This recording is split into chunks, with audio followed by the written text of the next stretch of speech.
Papa, the wind isn't blowing. I see silvery stuff, and it's coming this way. Flooding, even in sunny California. All 58 counties in California have declared a flood disaster in the past 22 years. Many lives have been lost, with billions of dollars in damages.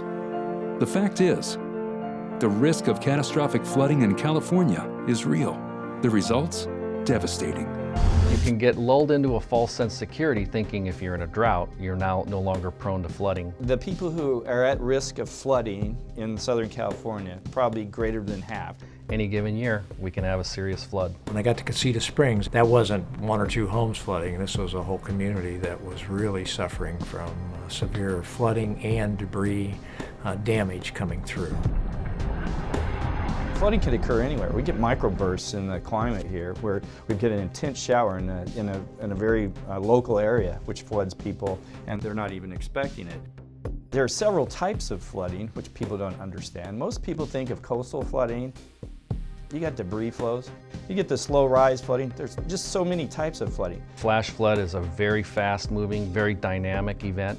We see trucks go in there, you never find them again. It's not something you want to mess with. Worst case scenario, you lose your life. That's happened here.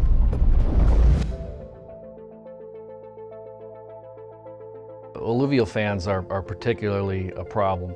Alluvial fans, by their definition, happen when water comes out of the mountains and it wants to spread out. As communities develop, we try to avoid that water spreading out. Problem is, when the capacity of those channels get exceeded, then the water wants to do what it has for hundreds or thousands of years, and that's spread back out over that fan. If you're in a floodplain and you're affected by a flood, you get hit by a flood, the consequences are dire.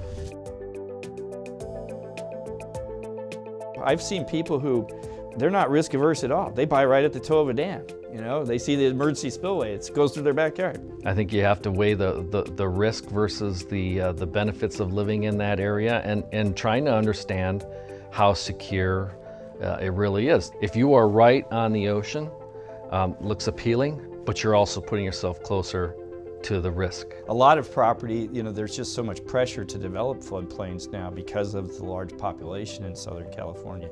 You need to be very concerned. You have to understand where you're looking to buy and does it have a history of flood risk. That's what I would check. I think a real fair question for you to ask people is what makes my area a flood zone area so that you can start to assess the risk in terms of what you have. If you're going to buy property in Southern California, you need to do your homework.